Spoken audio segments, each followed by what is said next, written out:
Gang, what's up? Aaron here, Canadian Looney. So we're going to do a pre-show before the question period. Should be a lot of fun. My name's Aaron, Canadian Looney. Like, share, subscribe, get notified. This pre-show is going to be the knockout. Like, question period is a bit of a pageant, but we'll get into these crazy videos that happened just this morning, maybe this evening last evening after question period. We're going to get right into it. Let's get this up and going. You know how we start off. Let's go. Questions orales, oral questions. Oh, hello. Do you have a warrant to be here?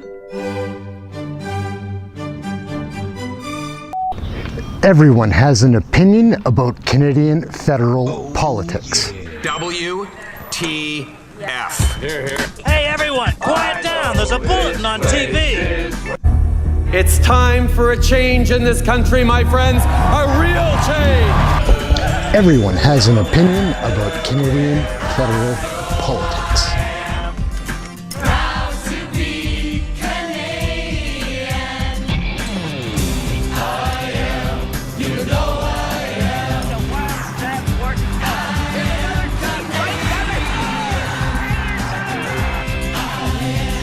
You know I am. I am Canadian. Come on! I love this country where I am. This land is where I make my stand. The bars are through, yes, through. The one we call Canadian. Canadians.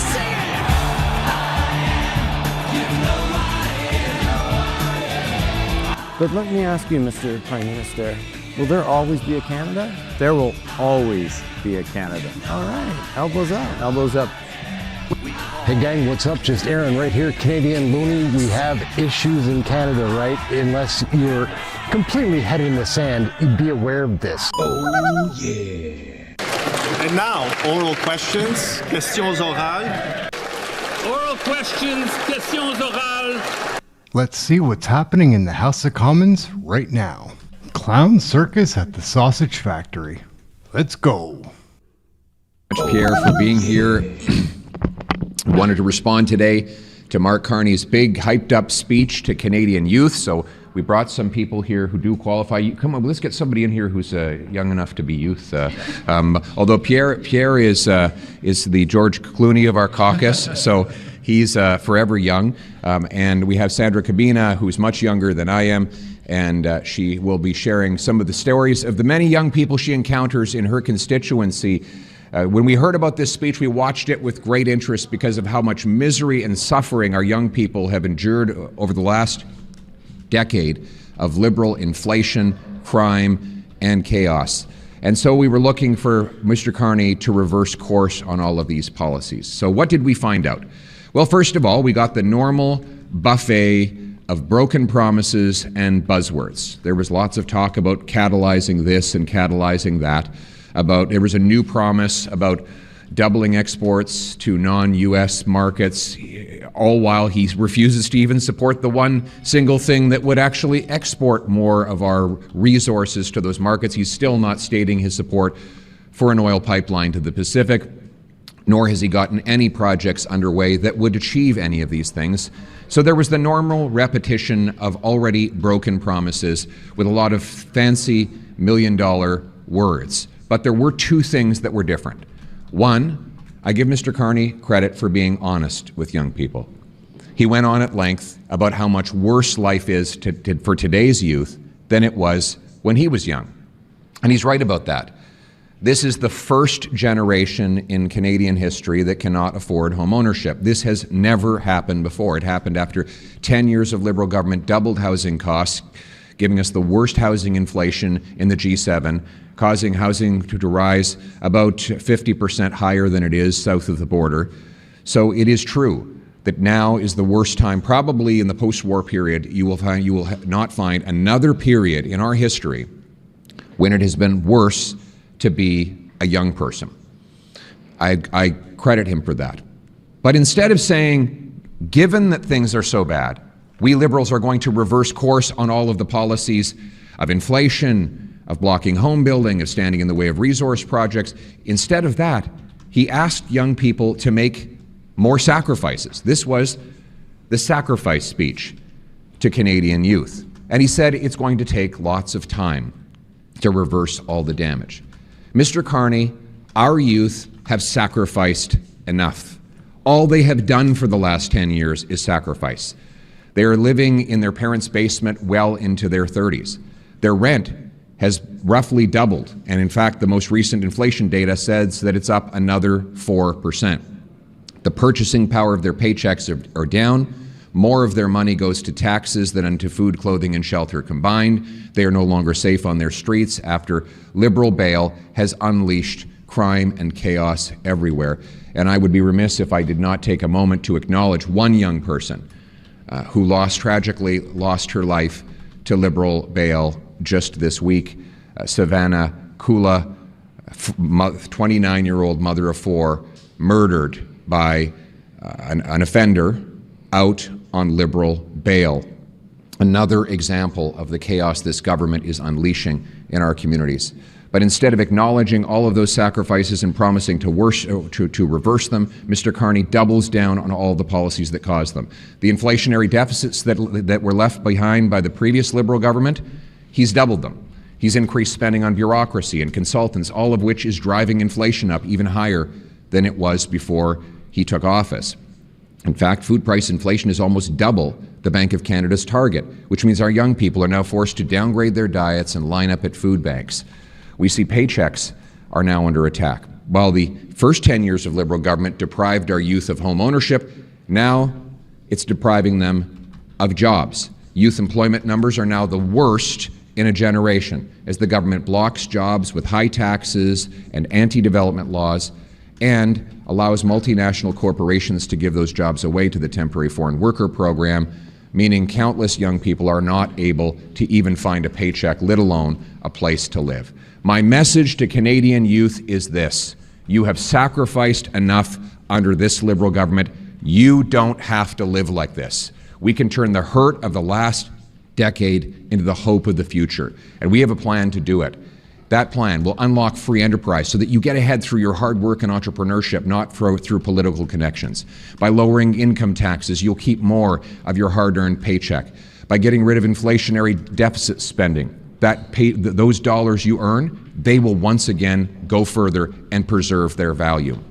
We will clear the bureaucracy and taxes so that builders can build homes that you can afford, and we will get the federal government out of the way to build mines so that the private sector can build mines, pipelines, ports, and countless other major projects that will create $2,000 a year jobs for our young trades workers right across this country, and you will live in safety because we will scrap Liberal bail, we will lock up serious criminals, we will restore the best immigration system in the world that is based on common sense.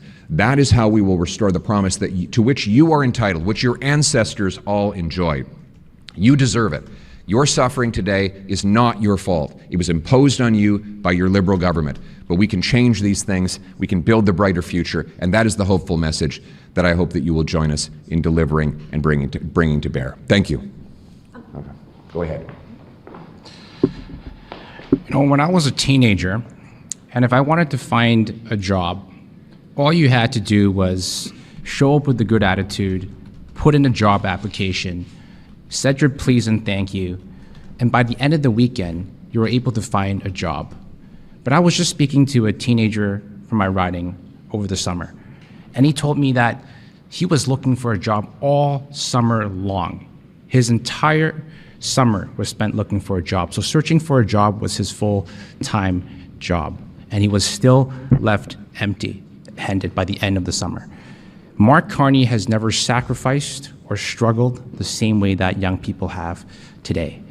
You know, I was just at the University of Toronto last week, and I spoke to a room full of students. And one of them came up to me after the event and said, finding a job feels like winning the lottery. This is the result of 10 years of this Liberal government. And Mark Carney decides to double down on the very policies, the very same disastrous Trudeau-era policies that got us into this mess. My message to young people is this: It doesn't have to be this way. Thank you. So I'd like to share a story about of a couple in Aurora, Ontario, in my riding. A young couple who feel this impending sense of doom by normal milestones for a young couple, like buying a home or starting a family. They cannot afford it. And despite the fact that between the two of them, they have 5 jobs. And what Mr. Carney, Prime Minister Carney, has said to them is, well, you're going to have to sacrifice even more, showing that he is in fact blind to the ongoing sacrifices that Canadian youth are having to make right now. And what he's saying is, we're going to continue on with the policies, the Liberal policies that have caused this mess. We're going to double down on them, and you will have to sacrifice even more. There was a time in my life when I was a young girl where my family and I had to put our clothes in garbage bags. And despite the fact that we had to do that, we worked and we saved, and my family and I were able to build a future for ourselves. I went to university, I graduated, and I got a job, and eventually I started a family and I have a home. And for me to hear the Prime Minister say, you have to give up on that dream, because your future is not going to be as good as my past. That is unacceptable. It doesn't have to be that way. Youth deserve opportunities. Canada has everything it needs to provide the opportunities, and it is because of this Liberal government's broken policies that young people do not have opportunities today. Thank you. Mr. Poilievre, when you said agree with the Liberals' proposed bail changes for consecutive sentences, and that violent repeat offenders might face reverse onus now for violent theft, things of that nature? Well, they already talked about reverse onus in their previous bail bill. The issue is we need to scrap liberal bail. Liberal bail is the more technically known as the principle of restraint, which requires judges to release the arrested individual at the earliest opportunity under the least onerous conditions. Today's bill does not get rid of liberal bail, and that means that there will be a lot of very serious and rampant offenders who will once again be released into our streets, often within hours of their most recent arrest. The police have said again and again, we have to scrap liberal bail, get rid of the principle of restraint, so that if you are a rampant offender and you're newly arrested, it should be presumed that you're automatically staying behind bars until either you are acquitted or your sentence is complete. That is the only way we're going to end the rampaging crime that the Liberals have unleashed over the last 10 years. The auto sector, and then I'll take this gentleman's question. I just want to ask you, the auto sector is getting hit hard by American tariffs right now. How would you protect Canada's auto sector from Donald Trump and his tariffs? Well, first of all, this is a very big broken promise by Mark Carney. He said that he would negotiate a win, that he'd have a deal by July 21st, that he would have elbows up, and that he would protect an all-in-Canada auto sector. He has done none of those things. No win, no deal, no job protections. And in fact, since he took office, American tariffs on Canadian autos have actually increased. We needed him to actually keep his promise and defend auto workers in the negotiations with the Americans. We also propose to eliminate the EV mandate, which is already killing jobs even before it is applied, because in manufacturing, if you're going to build a plant, or you're even going to reinvest in maintaining an existing plant, but you don't know if it's actually going to be allowed due to the ban on internal combustion engines, you're not going to make that investment. You'll take it to the south of the border where there is no EV mandate. So we call on the government to permanently eliminate the EV mandates and let our automakers make the cars that consumers actually want to drive. We've also proposed eliminating the sales tax on Canadian-made automobiles, giving Canadians a boost when they buy a Canadian-made vehicle. Yes. Is the Prime Minister not saying what you're saying right now in terms of cutting spending, in terms of accelerating major projects, with a big focus too on boosting apprenticeships? It seems like you two are speaking from the same playbook here. So what's kind of your concern with what he said yesterday? Well, my concern is the gap between what he says and what he does. It's always the bait and switch. You know, he said he would spend less. He's spending 8% more. His deficit is 100% more than the one that the Liberal government had already put in place. He said that we would have projects approved, but other than projects that were already approved, there have been no progress on that either. He's kept all the anti-development laws that block projects in place.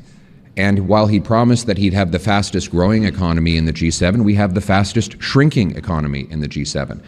And this is the problem with having someone who, frankly, engages in counterfeit of conservative policies. He pretends that he believes in the things that we say, but then he never does them. And we can go down the list, you know, on the carbon tax, sure. He suspended the visible part of the carbon tax, but he keeps the job-killing industrial carbon tax and brings in a fuel standard tax, which costs 17 cents a liter, just like the old tax. He says the right things on spending, but then he actually spends even more money. He says that he's going to do something on bail, but largely keeps Liberal bail in place. If you want the real deal, you have to vote for Conservatives. We are the only ones that will reduce the cost of government to reduce the cost of living. The only ones that will bring in an affordable budget for an affordable Canada. The only ones who will lock up criminals and get shovels in the ground. Have you met yet with RCMP? If you've met yet with RCMP Commissioner Mike Duhem, he's downstairs right now. Have you set up a meeting with him? Have you? He has not reached out. Go ahead. When you said that people involved in Trudeau-era scandals should be jailed, who specifically were you talking about? Well, I talked about the Green Slush Fund, for example, where you have these people who gave a fortune, taxpayers' money, to their own company, which I think is absolutely unacceptable. The idea that you can take taxpayer money, go on a taxpayer-funded board, and then give that money to your own company, to me, is utterly criminal. So, one more question. Monsieur Poilievre, est-ce que c'est possible d'entendre Monsieur Poilievre? Monsieur Poilievre, est-ce que c'est possible d'entendre Monsieur Poilievre? J'aurais une question pour lui. Il est juste derrière vous. Last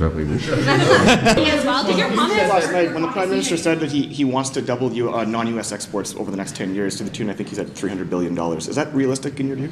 If you get some pipelines built, our single biggest net export by far is oil and gas. And the only way you get oil and gas to non-U.S. markets is by getting pipelines to Tidewater. So we're now 7 months into Mark Carney's term. He still won't even tell us if he supports a pipeline to Tidewater. You know, he was asked point blank the other day whether he would allow a pipe to go from Hardisty to Prince Rupert or Kitimat, whether he would allow shipping of the said oil from the coast to Asia, and he refused to answer. So this is 7 months in, and it's not just that there's no construction or no permit, it's that there's not even a commitment that one day he would support such a thing. So I don't know, other than pixie dust, what he expects to export overseas if he's going to block the major infrastructure projects that are necessary to get our most valuable resources to the biggest and most lucrative non-American markets. He needs to do one simple thing if we're going to diversify our trade overseas. Get out of the way. Get out of the way. Let builders build, workers work, and resources travel. Thank you very much, everyone. Experience witness. All right, gang, we're going to cross over to some stuff that happened this morning or yesterday evening. In committee, we've got Michael Cooper up first, so that's for you, Kirk. So we'll turn to Mr. Cooper for 6 minutes. Here we go. Well, thank you very much, Mr. Chair. Thank you, Commissioner, for returning to committee once again. I want to pick up where you just left off in your testimony because I had received a copy of a complaint that had been sent to Elections Canada from Ryan Davies, who appeared before this committee and brought that complaint to this committee's attention. Were you aware of that complaint? I was not aware of that complaint at the time that I testified before the committee. Of course, I am now aware of the complaint. Okay. Now, the complaint states, among other things, that there were potential violations of the Canada Elections Act by the longest ballot committee. The complaint includes various pieces of correspondence, as well as a photo of an organizer who was collecting or appears to be collecting signatures in which the candidate's name is blank. In other words, if that is accurate, if the picture is fully accurate, but it certainly appears that the candidate's name was blank, that electors were signing a nomination paper for a candidate that would be then filled in after the fact, which would not be consistent with the Canada Elections Act. So what was the status of the complaint? What happened to that complaint? Do you know? So all complaints, after an election, we receive thousands of complaints, and whenever they allege a violation of the act, we don't scrutinize to determine whether there's adequate evidence or whether there's actually an offense under the act. We typically transfer that, as a matter of course, to the Commissioner of Canada Elections. So, and she has the mandate to investigate violations of the act, contraventions of the act.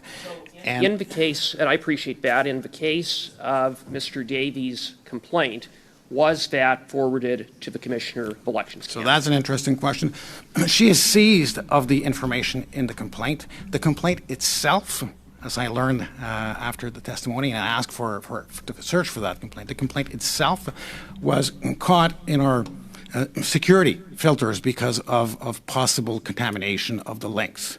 And so other people who saw the evidence put forward, or the videos put forward by Mr. Davies, did make complaints, and the commissioner. So just to be, so I'm fully clear, the complaint essentially, Mr. Davies' complaint, went into a black hole.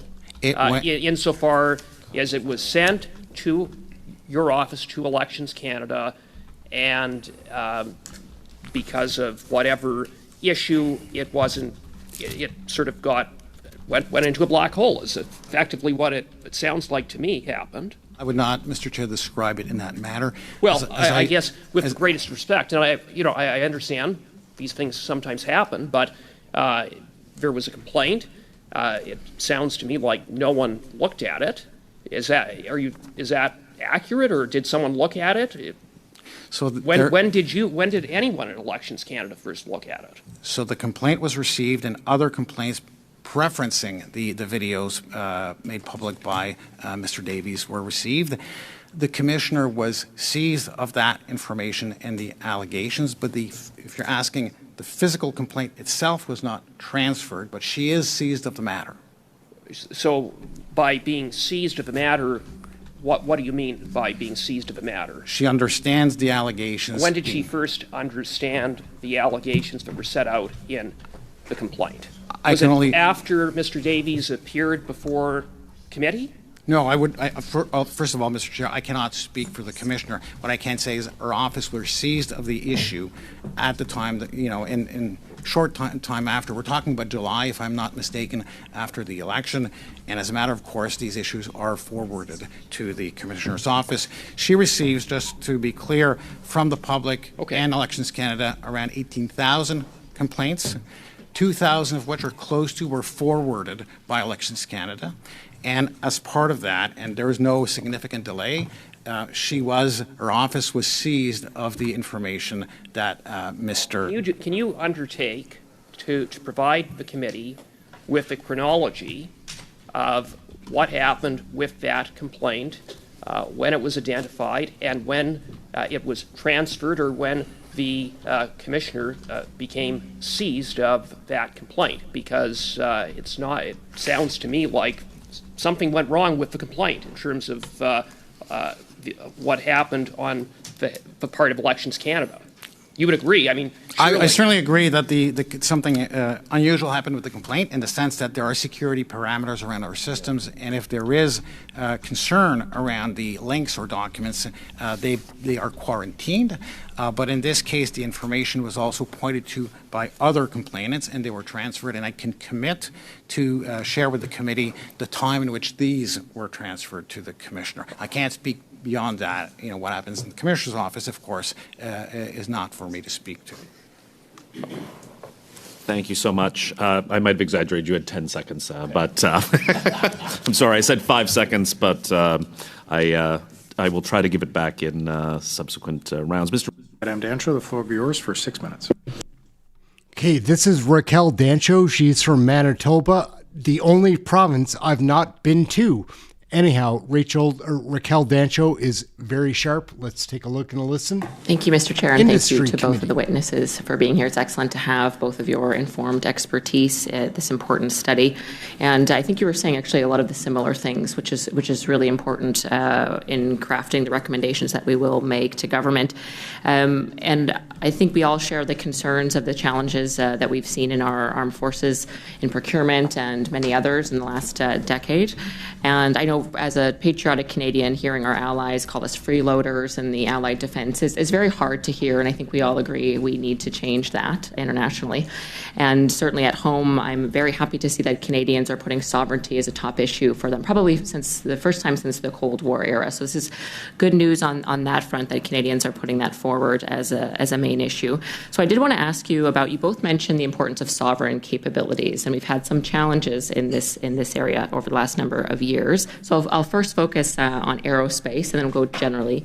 In aerospace, of course, we have a large sector in Winnipeg that we're very proud of and we'd like to see grow. So to Mr. Muller, what do you think it will take from where the issues are today and the struggles we're having to having clear sovereign capabilities on aerospace? What are some of the top two things that you can give to this committee? So I would maybe bring it back one more step, which is what I mentioned in my opening remarks. And I would agree, Winnipeg is a huge hub for aerospace. A lot of phenomenal companies there doing amazing things. When we look internationally as to how this is done, one, you need that national security strategy to identify what those risks are to the country, to the CAF, and then that industrial strategy needs to then flow from that, identify out some of the capabilities that are required that respond to that threat.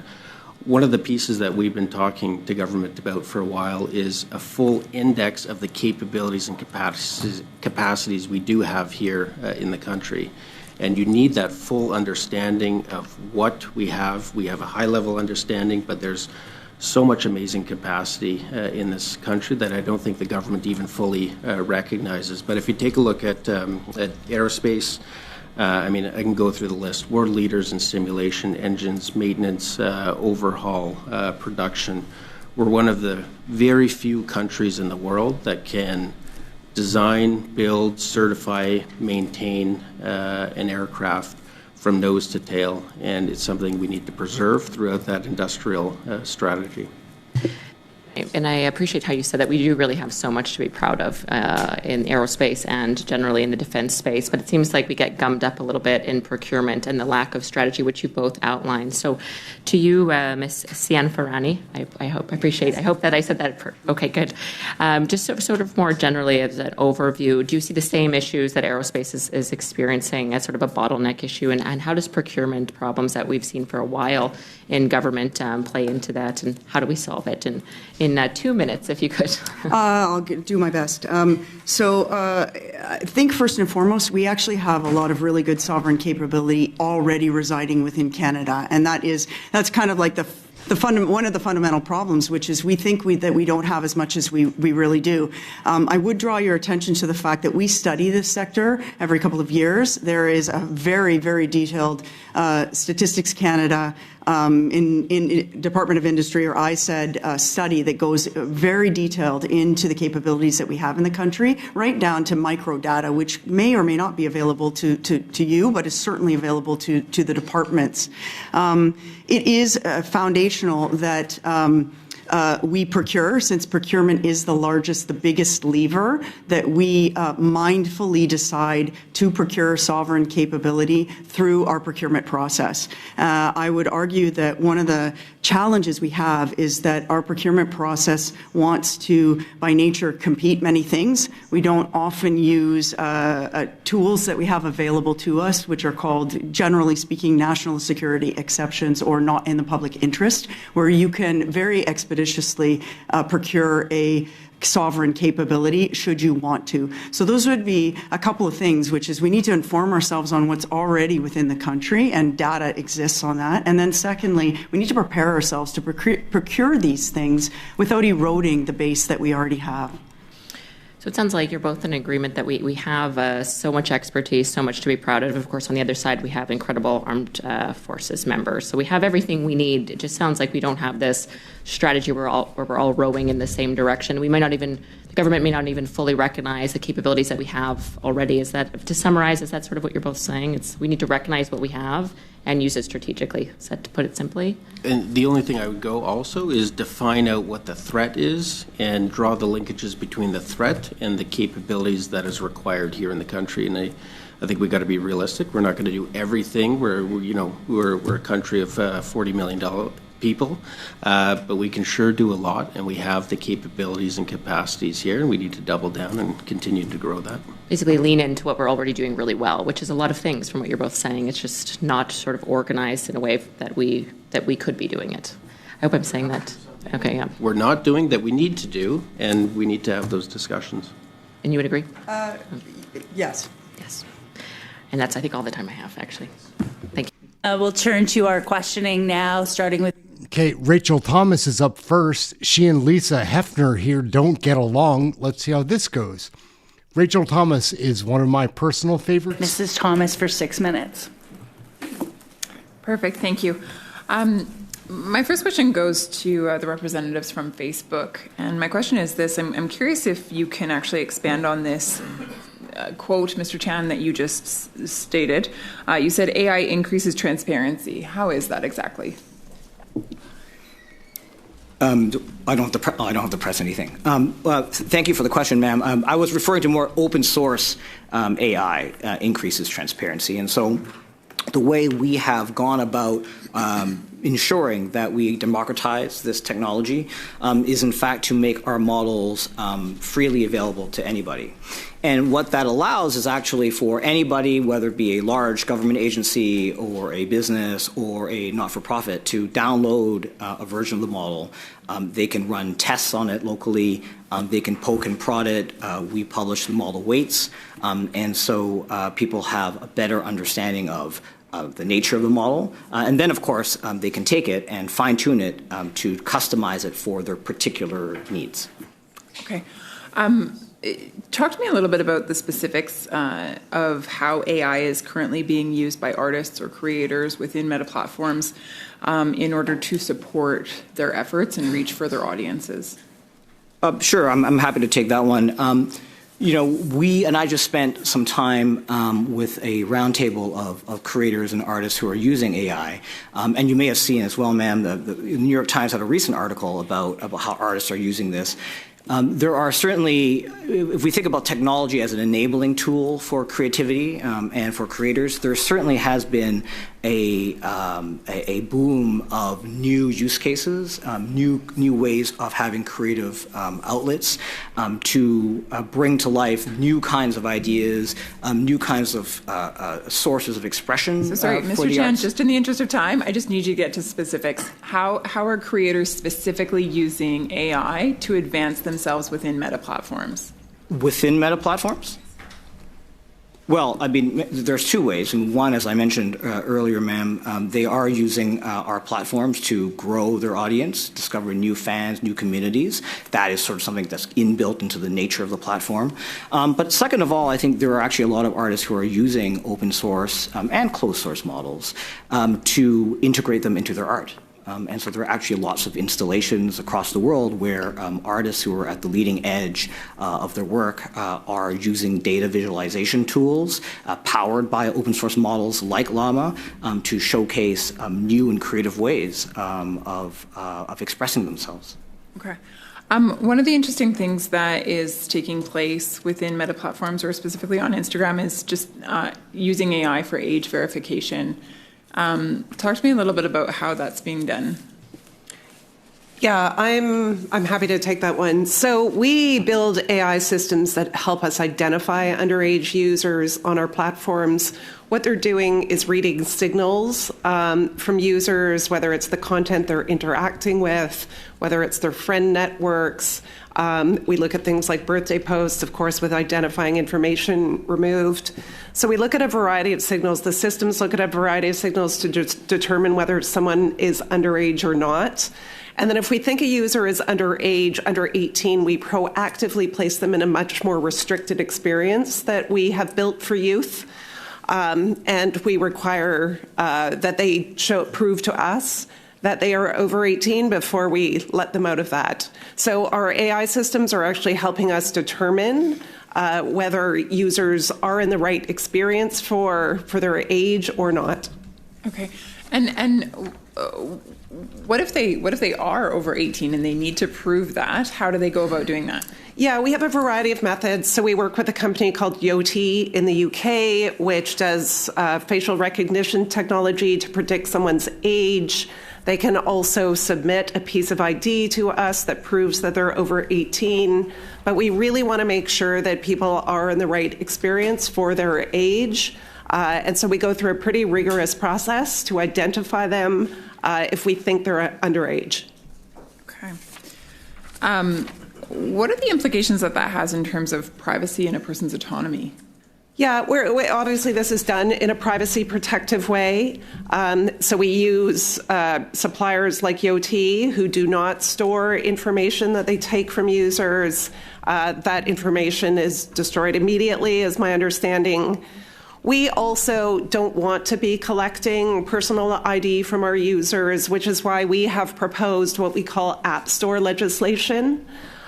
We have suggested that age verification should be done at the App Store level when users set up their phones. Google and Apple are getting reliable information about what age someone is. And so we are saying, and look, 20 plus US states have introduced or passed App Store legislation to date. We're saying, send us that signal about whether a user is under 18 or not, and we can ensure they're placed in the right box, in the right experience. So we are advocating strongly for App Store legislation as part of the government's online harms legislation. That's really interesting. Thank you. Jumping more back into the creative side, I guess, AI Studio is used to enhance creativity on your platforms. Talk to me about how that's being used to reach new audiences and increase effectiveness or efficiency within the sector. In 5 seconds. I'm happy to answer that question perhaps later. Yeah, that's right. That's right. Unfortunately, since we have so many, maybe we can come back to that question in the next round, unless you can do it really quickly. Well, 5 seconds. I think historically we've seen new technology has always preceded a boom in creative industries. So following the printing press, we saw the growth of the novel, for instance. And so I think there will be new avenues of creative expression that we have not even seen yet that come as a result of this new technology. And I think the opportunities are enormous for Canadian artists. Thank you, Ms. With Mr. Barrett from the Conservative. All right, guys, we're going to slip into Mike Barrett. He's our favorite Ontario. Well, he's not our favorite because Larry Brock's from Ontario too, but Mike Barrett is great. Let's take a peek. He Party hammers Canada for 6 minutes. Go ahead, Mr. Barrett. Your report details how Brookfield uses subsidiaries in low tax jurisdictions like Bermuda and related party debt arrangements to reduce taxable profits. Could similar opaque corporate mechanisms be used by public office holders or their associates to shield ownership or economic benefit in ways that undermine the spirit of Canada's Conflict of Interest Act? Absolutely. The use of subsidiaries in tax havens, the use of trust structures can both shield public office holders from taxable, from having their income taxed as it was intended to be in Canada. You wrote that Brookfield provides only the, and I think it's a direct quote, bare minimum, end quote, of disclosure despite its ESG branding. So given that the former Brookfield chair, Prime Minister Mark Carney, has built a public reputation around transparency and responsible capitalism. What minimum disclosure standards should apply to public office holders to prevent hidden offshore holdings? Well, I think the use of blind trust is not an appropriate method for dealing with that issue. And I think investments in assets should be fully disclosed for any public office holder to make sure that they are living up to the spirit of the law and paying tax along with other ordinary Canadian citizens who, in general, I assume their income is taxed from their payroll deductions, and there's less ability to use offshore bank accounts and advice from high-powered accountants and tax lawyers in order to avoid their obligations to fund domestic services in Canada. So that's interesting that you've said effectively that blind trusts don't work in this case for the purposes of the Conflict of Interest Act. So given that, what specifically would you suggest replace them? For example, we've had witnesses who have supported the notion that divestment, which currently in the Act is either placing controlled assets in a blind trust or their liquidation, to only allow for assets to be sold and then for the proceeds to be placed into trust and then managed by a portfolio manager. Would that type of solution satisfy the lack of transparency or the ability to hide the details that you've suggested that it might? Yes, I do think that approach deals with the issue. If you're liquidating the assets and then putting the proceeds into a blind trust, I think that sufficiently covers the problem there. So the report highlights cases like Canary Wharf in the United Kingdom, where Brookfield generated significant revenue but paid very little local tax. What lessons are there for Canada in terms of tracking the true location of economic activity and profits? Yes, firstly, on the Canary Wharf investment, the UK tax authority has since investigated further and required that investment to pay money. I think that the setup of that investment was largely to avoid future payments of capital gains on the investment rather than the ongoing rental income from the Canary Wharf property. In terms of what Canada should do, I think it's very much overdue for Canada to adopt a public country-by-country reporting regime. So Australia has just done this, and that is going into effect this coming year. The European Union has also done this, and that is coming into effect this next year as well. Australia's version is significantly stronger, and this requires, in the case of Australia, any multinational that operates here with over 10 million in revenue is required to disclose all of its basic financial details, profits, losses, revenue, related party revenue, number of workers in a list of 40 jurisdictions that are widely regarded as tax havens. So this would include places like Bermuda, Singapore, Cayman Islands, along with Switzerland, Singapore, Hong Kong, and many other jurisdictions that are commonly abused as tax havens. It's hard to fix a problem if you can't see it, and I think transparency is ultimately the first step, and we would strongly encourage Canada to follow suit of both Australia and the European Union in requiring disclosure for all multinationals. 5 seconds. Just very quickly, would banning the use of tax havens by public office holders allow for more transparency for Canadians? Quick response, please. Yes, I think that would be an interesting idea to pursue. Thank you, Mr. Ward. For 6 minutes, round of questions. All right, guys, we're crossing over to Carol Anstey from Newfoundland. She's pretty sharp. She's one to watch. Good morning, Jessica. And I just want to reiterate and thank you for your courage in being here. And again, to say sorry for your loss from all of us sitting here today. Jessica, you reached out to our office, and one of the things that struck me from our communication was this feeling that you had about feeling disrespected and abandoned in this process.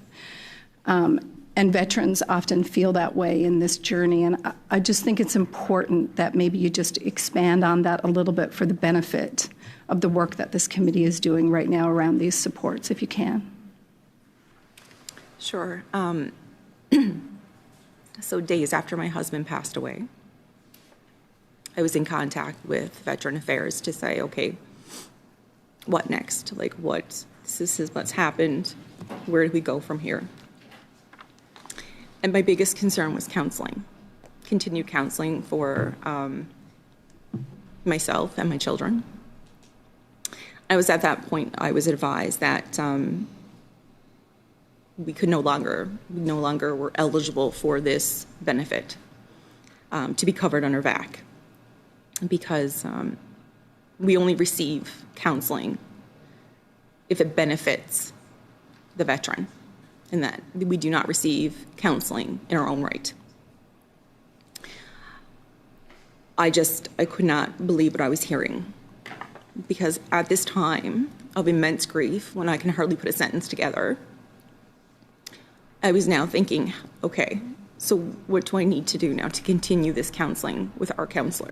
This kind of stuff I find hard to watch because this one is about the S word. My old man jumped off a bridge. I understand like how a family is impacted by any kind of death like that in their family, and the way our veterans are treated with their post-traumatic stress and all the weight or the water weight that they carry. Oh my gosh, it's hard. I was advised, of that there was the VAC assistance line, but that is very different than long-term, ongoing mental health counselor with someone you've already formed a relationship with.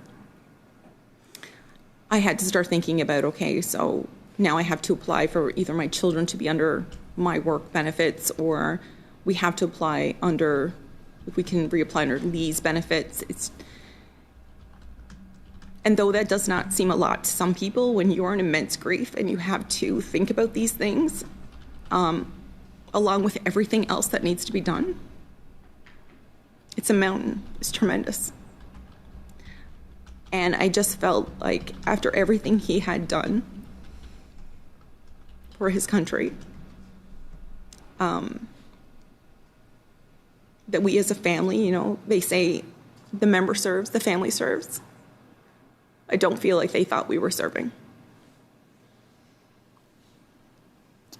Thank you. And just to pick up on that point, I mean, we're both moms. Our kids play hockey together. Can you also just describe a little bit more what it's like for your children in his experience as his mental health was deteriorating, and also now, I know it's difficult, but I just think it's important that we understand that component as well. So as his mental health deteriorated, my children, us as a family life, it was affected. The kids could see, they would ask questions, why is Dad angry? Why is Dad crying? Why can't Dad do these things with us? So it was very difficult to explain that to our children. We tried our best, but they are in a household where PTSD is living. So we requested that my oldest child receive counseling as well, and that it was covered by VAC because it was in my husband's best interest. for our children. Our youngest one was not receiving it at the time. Just to try to help him cope with, I guess, the environment and his dad's mental health and what that looks like in the family home.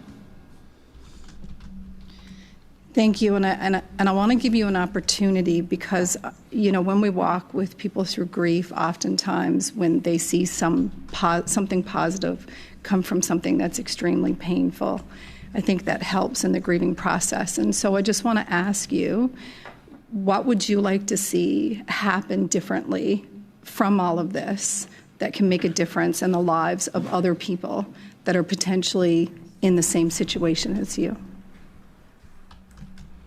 Well, there are a few things. One, obviously, I've discussed its mental health benefits in our own right as families and survivors. That is not dependent on the veteran.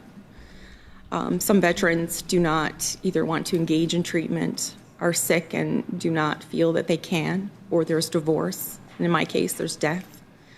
It cannot be dependent on the veteran. Also, I'd like to see more involvement for VAC case managers. So right now, with regards to veterans who have severe illness, mental illness, physical illness, having to be the person to find the resources in their areas, having it be dependent on them getting notes from their doctors, filling out paperwork, trying to find out what they're eligible for. These are things that I think a case manager should be more involved in. They should be able to have easier access to their case managers. All these resources should be upfront, shouldn't be having to log into their data, to their secured info to send an email so that someone will call them back or to use a voice menu. These things are not helpful when someone is having, when someone has a severe mental illness. All right, gang, we're going to cross over to one more round with Michael Cooper. It's a different committee. This is ethics. It's the same committee that Michael Barrett was taking part in. We're going to get right into that because Michael Cooper is fun to watch. You are next from the Conservative Party. 5 minutes, sir. Go ahead, please. Mr. Ward, Brookfield owns substantial investments in Canada and is the largest owner of commercial properties in major cities across Canada, correct? That's correct, yes. Okay. And would it be fair to say that Brookfield has reaped very large profits from its investments in Canada? That would be correct, although I just in terms and of while Brookfield has reaped large profits in Canada, it has paid relatively little in the way of Canadian taxes, correct? Correct. And help me understand how Brookfield avoids paying taxes in Canada. As I understand it, Brookfield sets up a complex web of foreign subsidiaries in which investment funds ultimately end up in Bermuda, the Cayman Islands, and other tax havens, correct? Correct. Okay. And that's precisely what Mark Carney did when he was the chair of Brookfield, when he set up the $10 billion or $15 billion Global Transition Fund. He registered it in Bermuda. The $10 billion second Global Transition Fund, he registered it in Bermuda, and the $5 billion Catalytic Transition Fund, where he registered it in the Cayman Islands. Do I have that right? Hang on, Mr. Cooper. Point of order, Ms. Church, go ahead. Mr. Chair, I'm just wondering if we can ask yourself as the chair to please illuminate how this line of questioning is relevant to the study of this committee, which pertains to a review of the Conflict of Interest Act, and not about either the tax dealings of any particular individual or of tax law, frankly, generally. Okay, so I've been chairing this committee for almost 3 years now. I generally give a lot of latitude, as we do in the House, for members of the committee to use their time. And I do expect Mr. Cooper, as a seasoned member of this committee, that he will come back and bring this back to where it needs to go. And I would give as much latitude to you, Ms. Church, as I'm giving to Mr. Cooper right now. On the same point of order, Mr. Barrett, I've stopped the time too, by the way. Go ahead, Mr. Barrett. I don't want to engage in debate on this. No, but it was about whether this pertains to the motion. I'm not sure, Chair, if perhaps you could read the motion or have Ms. Church read the motion back into the record. Tax havens is specifically spelled out. Carried interest payments, this is very relevant to the application of the Conflict of Interest Act. And so it's the line of questioning it's very clear to see where it's leading, but it also speaks directly to the motion. So I appreciate your ruling with respect to latitude, but I don't think respectfully that any latitude is required. Mr. Cooper is engaged in a line of questioning that goes to the heart of the matter that we're studying, and that's why we have this expert. I appreciate that intervention, Mr. Barrett. I'm not going to reread the motion. I think all the members are clear of where this is going. We are studying the Conflict of Interest Act as it relates to designated public office holders, and perhaps the recommendations will come in the response. The recommendations of the committee and the report will come from some of the responses that Mr. Ward gives to Mr. Cooper's questions. Mr. All right, Cooper, gang, you have 3 minutes and 49. We're going to cross over to question period right now. We've got some conservatives on the floor. This is a rare one. Let's check this out. And the wrong information 83% of the time. After 9 years of liberal waste and bureaucracy, even calling the tax agent is an ordeal. Conservatives will restore competence, accountability, and respect for the Canadians who keep this country running. But with Liberals, why is it that Canadians always pay more but get less? Hear, hear. The honourable member for Scarborough-Woburn. Well, thank you very much, Mr. Speaker. There's some big news coming from Scarborough. Our government is investing billions, Mr. Speaker, yes, billions into Scarborough Transit. The Scarborough subway station will extend Line 2 from Kennedy Station to Shepherd, stopping at McCowan and the Scarborough Town Centre.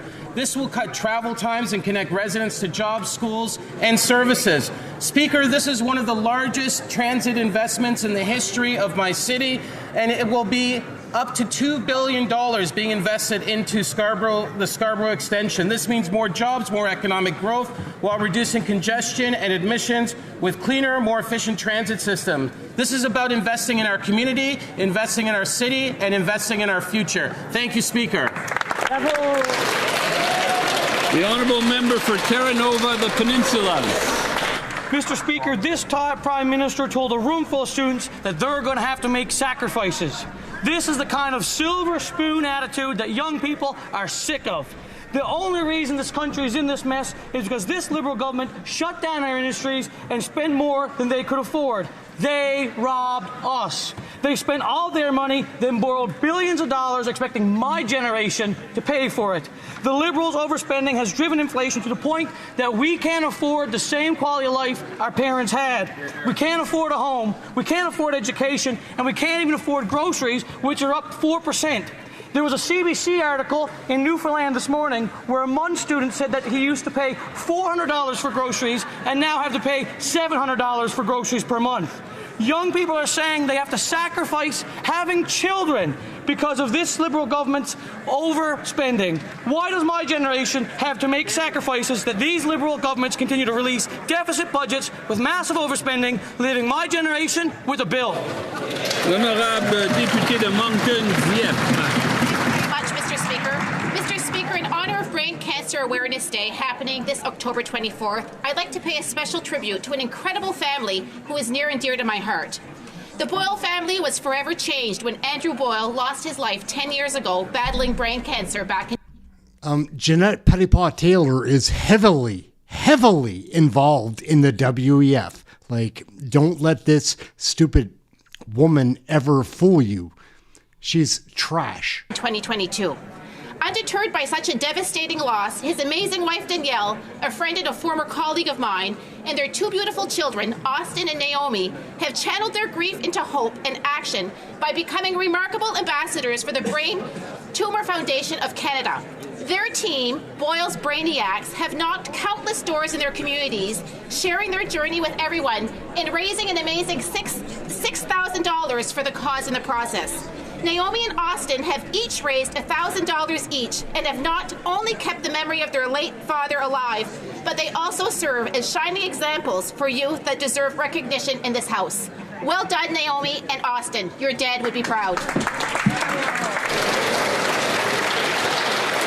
The honourable member for Kenora-Kiiwetinoong. Last night, the Prime Minister told a room full of students that they're going to have to make sacrifices. But they've already had to sacrifice their dream of home ownership. Over 70% of young Canadians are worried that they'll never be able to afford a down payment. They've paid the price as food costs have exploded nearly 4% year over year in September, Mr. Speaker, and they spent the whole summer without jobs. Youth unemployment is nearly 15%, the highest it has been since 2010 outside of the pandemic years. 2/3 of Canadians now feel that the next generation is going to have a lower standard of living than Canadians have today. Mr. Speaker, our youth shouldn't have to sacrifice any more for Liberal failures. They have sacrificed far too much over 10 long years. The situation is dire, but thankfully there is a solution. Conservatives will cut taxes on food, work, and home building. We will lower inflation and reduce red tape to get more homes built, Mr. Speaker, and restore the promise of Canada. Hear, hear, hear. The honourable member for Scarborough Southwest. Mr. Speaker, throughout my nearly 4 decades of policing, I was always inspired by the fact that one of Canada's most enduring national symbols was a police officer on a horse, a Mountie, a member of the RCMP. Their motto is Maintain le droit, maintain the right, uphold the law. They are perhaps the most trusted public institution in our country, and they are a source of national pride. And the basis of that trust, Mr. Speaker, is the fact that Canada is a rule of law country, a country where the police are independent from all political interference in their operations, investigations, and prosecutions. In Canada, Mr. Speaker, the police are not subject to the dictates of some feckless politician who would seek to compel the police to lock up his opponents without evidence or legal basis. And that is why, Mr. Speaker, Canadians were so shocked to hear the Leader of the Opposition so casually call the RCMP despicable for maintaining the right and upholding the law. I now know he denies saying what we all heard him say, but I would ask every member of this House to reflect on the impact that such scurrilous remarks can have. The Honourable Leader of the Opposition.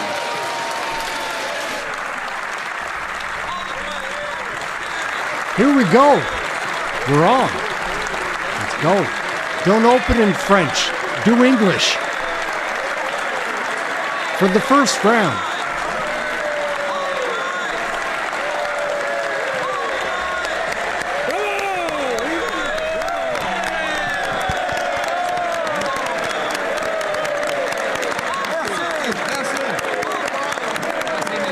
Thank you. Mr. Speaker, yesterday the Prime Minister gave a speech, a depressing speech. He said that in his youth there was a lot of opportunity, but that the future for our young people would not be as good as his past had been. He said that young people need to make sacrifices. Sacrifices? That's what young people have been making for the last 10 years under the Liberals. The Liberals have doubled the cost of housing, they've taken away jobs, and they've created intergenerational debt. Young people have to sacrifice more. What do they have left to sacrifice? The Honourable Minister of Government Transformation. Thank you, Mr. Speaker. You know what young Canadians have sacrificed in the last election? They sacrificed a pessimistic, negative, critical vision of Canada from the Leader of the official opposition. They chose a serious leader, an ambitious government, Mr. Speaker, that is uniting the Canadian economy to create opportunity. We're talking about $215 billion for Canada's GDP. We're talking about major projects from one end of the country to the other. They're going to create great jobs for the future. The Honourable Leader of the Opposition. Mr. Speaker, apparently the minister didn't listen to the Prime Minister's speech last night when he said that young people are going to have to make sacrifices. They're going to have to sacrifice even more. That's after 10 years of the Liberals. And they forced 3 major sacrifices on our youth. They've made the cost of housing unaffordable. They've killed jobs with the worst jobs numbers in 30 years. And they've created intergenerational debt. Why not propose an affordable budget so that our young people can have an affordable life? The Honourable Minister. Thank you, Mr. Speaker. And every day, here in this House, at every question period, the the gulf between this career politician, the leader of the opposition, and an economist who has private sector experience like the Prime Minister gets wider and wider and more obvious for Canadians. What the Prime Minister said yesterday is that we're going to spend less to invest more, that we're going to have a transformational budget with the biggest capital investments in years to create jobs for for young people from one end of the country to the other. Speaker, yesterday the Prime Minister made a very depressing speech to Canada's youth. He said they would have to make more sacrifices. More sacrifices. After 10 Liberal years that doubled the cost of housing and drove out the possibility that youth could own their own home. After the sacrifice of their jobs, with the worst employment numbers since the 1990s. After the sacrifice of a lifelong of shouldering high debt. Young people need hope, jobs, and homes. Why won't the Prime Minister reverse his disastrous decade of policies so that we can restore that hope? The Honourable Secretary of State for Labour. Speaker, I had the honour of presenting red seals to 3 Who's new this apprentices of the IBEW in Local 230, Victoria, BC. Mr. Speaker, they're proud of what they accomplished. They're optimistic about the future because, Mr. Speaker, we are going to put them to work. Mr. Speaker, we're going to build homes. We're building major infrastructure projects in the national interest. Thousands of jobs, thousands of opportunities for apprenticeship. Mr. Speaker, while the Conservatives come to this House and talk Canada down every day, we're going to be supporting workers. We're building Canada up. The Honourable Leader of the Opposition. 3 apprentices, Mr. Speaker. That does not account for the countless job losses, the highest jobless rate in 30 years outside of COVID caused by this government. Nor does it account for the doubling of housing costs that 80% of young people believe they will never be able to afford a home. But yet the Prime Minister tells our youth that they have to sacrifice even more. All he offers is more costs, more debt, and more despair when Canadians actually need is more homes, more jobs, and more hope. Why won't he introduce an affordable budget for an affordable life? The Honourable Secretary of State. Every day, the Conservatives come to this House and talk down the Canadian economy. We are supporting our workers, Mr. Speaker. We are going to build, Mr. Speaker. Build bold. Build now with Canadian lumber, with Canadian steel, and Canadian unionized worker, Mr. Speaker. We are defending our workers, Mr. Speaker. We'll be there for Canada. I hope the Conservatives join us. The Honourable Leader of the Opposition. Speaker, apparently nobody over there watched the depressing, miserable, hopeless speech the Prime Minister gave to Canadian youth yesterday. He said that Canadian youth need to sacrifice more, Mr. Speaker, when in fact quite the opposite is true. Mr. Speaker, the youth of this country have sacrificed enough. They can't afford homes, they can't get jobs, and now they have a generational lifetime of debt to shoulder. What Canadian youth need is homes, jobs, and hope. Yesterday, I provided the Prime Minister with a plan to do it. Will he put that hopeful plan in his budget? The Honourable Government House Leader. The only person who's miserable when the Prime Minister speaks, Mr. Speaker, is the Leader of the Opposition. Kill this guy in a Prime minute. Minister is talking about is spending less and investing more. Investing in what? In careers for young people, in building major national projects, in being a technology leader in the world. Today, with Premier Ford leading the world in small modular nuclear reactors. Mr. Speaker, the young people of this country are proud to be Canadians. They're proud to see a future from coast to coast to coast in this country. The young people of this country have a bright future.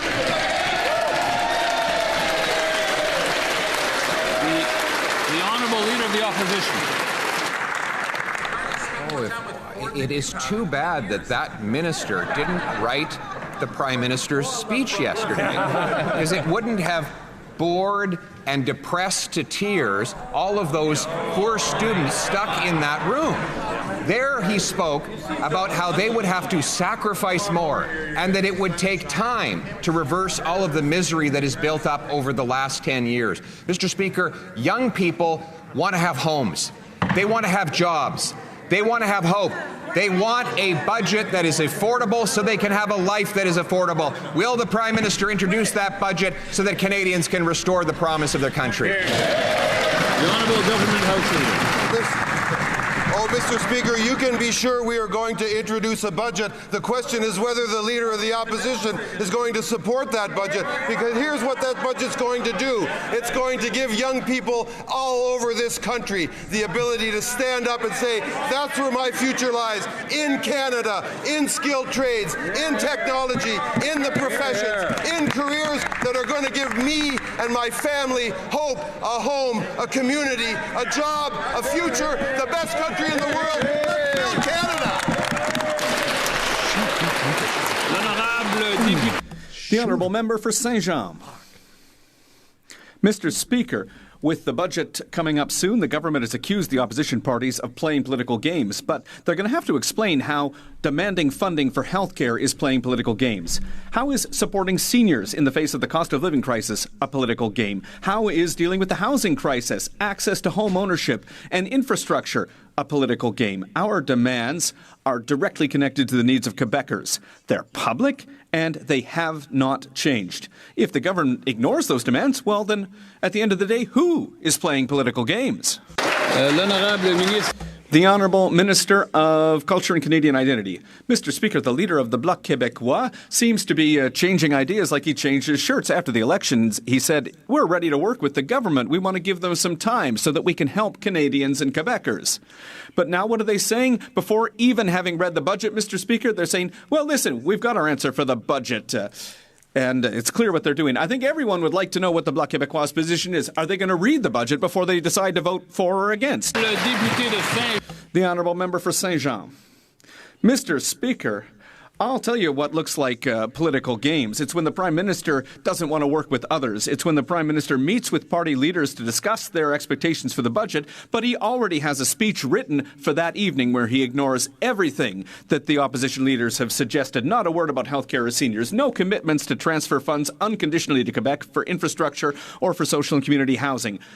Silence. Nothing on the $840 million stolen from Quebecers to give election gifts to the rest of Canadians.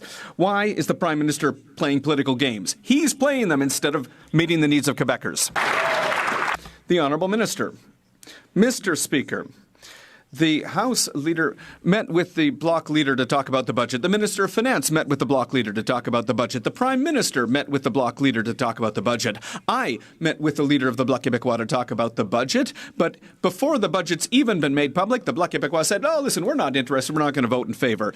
They're not going to vote in favour of measures that are going to help millions of Canadians save on their taxes, Mr. Speaker. They're not going to vote for a budget that's going to build hundreds of thousands of new homes. I think the Bloc's position is unacceptable. The Honourable Member for Berthier-Masquinongé. Mr. Speaker, the government leader says that if the budget doesn't pass, it's going to be the opposition's fault. The Minister of Finance has accused us of playing political games. But our demands have been public for a long time now, and it was the Prime Minister who's chosen to ignore them, and he didn't have any of them in his pre-budget speech last night. Mr. Speaker, this is a minority government. It should act like a minority government and make agreements if it wants the budget to pass. Why is it so complicated to just meet the needs of Quebecers? The Honourable Government House Leader. Mr. Speaker, Quebecers' needs are very, very, very well represented on this side of the House, with 44 members on this side of the House from Quebec. These are people who are active in their communities, who represent their constituents, who talk about their forests, who talk about their seniors, who talk about their young people, who want to build a prosperous future for all young Quebecers. And we are a Canada that is strong and united, Mr. Speaker. We have no lessons to take from the Bloc Québécois when it comes to the future of Quebec. The Honourable Member for Sherwood Park, Fort Saskatchewan. The Prime Minister Here we go. told young Canadians that there would be more sacrifices in their future. Young people are already facing a bleak future because of Liberal policies, exploding housing and food prices, historic highs in unemployment. Mr. Speaker, past generations sacrificed to make life better for their children. But now young people are being told to sacrifice their future because of elite Liberal policies. Mr. Speaker, will Liberals stop breaking their promises and restore hope for the future of this country? The Honourable Secretary of State for Financial Institutions. Mr. Speaker, you know what youth of this country want? They want a leader that doesn't spin conspiracy theories, attack democratic institutions, and suggest other leaders be jailed. Mr. Speaker, on November 4th, we're going to table a generational budget. We're going to invest in Canada. We're going to build Canada. I suggest the leader opposite sacrifices ego. Put the rhetoric aside and help us build Canada. Thank you, Mr. Speaker. The Honourable Member for Sherwood Park, Fort Saskatchewan. Mr. Speaker, respectfully, that nonsense answer obviously had nothing to do with the question. And when we're talking about youth unemployment, I think it's time for the Liberals to sacrifice their tired talking points and actually get serious about addressing this problem. Now, last week we introduced the Conservative Youth Jobs Plan to unleash the economy, fix immigration, fix training, and build homes where the jobs are. So instead of preaching sacrifice, why don't the Liberals actually propose a youth jobs plan? Better yet, why don't they simply adopt ours? The Honourable Secretary of State. Mr. Speaker, while the Conservatives are in damage control mode, we're in build mode. On November 4th, we're going to table a generational budget. We're going to invest in Canada. We're going to build at a scale not seen since the Second World War. We're going to invest in infrastructure, national projects. Mr. Speaker, we believe in Canada. We will build Canada's economy and the strongest economy in the G7. I ask the party opposite to come out of the shadows, support our budget. Thank you. The Honourable Member for Richmond Hill South. Yesterday, this Liberal Prime Minister told a room full of students that they're going to have to make some sacrifices. Well, young people have already sacrificed enough over the last 10 years. They've sacrificed by paying skyrocketing food costs. They've sacrificed with an entire summer without jobs because Liberal job-killing policies have driven youth unemployment to recessionary levels. They've sacrificed the dream of home ownership because the Liberals created the worst housing crisis ever. And last month, rents were up another 4.8% nationally. Canadians shouldn't have to sacrifice for Liberal failures. When will the Liberals stop doubling down on the same failed policies, get spending under control so young Canadians can finally afford to buy homes? The Honourable Minister of Jobs and Families. Boy, Mr. Speaker, that speech really freaked out the Conservatives, didn't it? Because it was all about ambition. It was about investing in ourselves. It was about building major projects. It was about the project that Prime Minister Carney announced with Premier Ford, that the Prime Minister... I don't think I even need to say it. I think everyone knows. The member may go ahead. Not from the top. Mr. Speaker, that speech yesterday from the Prime Minister really freaked these Conservatives out because they saw the ambition in that speech. And not only did they see it in that speech, today, as the Prime Minister stood with the Premier investing in new nuclear to ensure the jobs of today and the future, they know that the youth... The honourable member for Newmarket Aurora. Yesterday, the Prime Minister told a room full of students that they're going to have to make sacrifices, but after 10 long years of failed Liberal policies they already have, they've sacrificed their dream of owning a home, sacrificed their dream of starting a family because they cannot afford it. They have watched food prices skyrocket, and housing starts in Toronto at a 30-year low. Canada has everything it needs to thrive, but it's failing because of their policies. Will the Liberals stop breaking their promises and get their spending out of control so young Canadians can finally afford to dream? Honourable Minister. Mr. Speaker, the youth in my riding are dreaming, and not only that, they're working, and they're entering the workforce in extraordinary ways. Let me talk about the young welder that I met at Thunder Bay Hydraulics just a few weeks ago who approached me the other day and said that because of the programs that the province and the federal government work together on to ensure she had work-integrated learning, she was now a welder with that company. Mr. Speaker, we're investing in jobs, we're investing in youth. Every time we look across the aisle, these guys are voting against the interests of youth. It's very rich for them to talk about youth. The honourable member for Brandon-Souris. Yesterday, the Prime Minister told a room full of students that they have to make sacrifices. Mr. Speaker, students and young people in this country have already sacrificed enough to these Liberals. They've sacrificed the dream of home ownership. They've paid the price at the pump and for the cost of food. They've spent summers without jobs. Now the Liberals get up and their big achievement is 3 new apprenticeship Red Seals? You gotta be kidding me. Canadians have sacrificed enough over the last 10 years. They shouldn't have to sacrifice more for these Liberal failures. Will the Liberals get their spending under control in the November 4th budget and restore the promise of hope for young Canadians? The Honourable Minister of International Trade. Canadians vividly remember, young Canadians vividly remember when the leader of the opposition, the Conservative leader, stood up and voted against removing interest off Canada's student loans, saving young Canadians thousands of dollars every year, Mr. Speaker. This new government will always stand up for young Canadians. Yesterday, the Prime Minister announced that we will double non-U.S. exports by $300 billion. That means thousands of new opportunities for young Canadians producing the goods that the world wants to buy. Thank you, Mr. Speaker. The honourable member for Montmorency-Charlevoix. Mr. Speaker, yesterday the Prime Minister announced in front of a room full of students that they were going to have to make sacrifices. But they've been sacrificing for 10 years now, Mr. Speaker. They've sacrificed the dream of having a home. They're sacrificing too much of their own budget to pay for groceries, and last summer, many weren't even able to find a job. A simple question: will the Liberals finally stop breaking their promises? Will they rein in spending? And will they allow Canadians to buy groceries at a fair price and dream of being able to one day buy a house? The Honourable Minister of Government Transformation. Thank you, Mr. Speaker.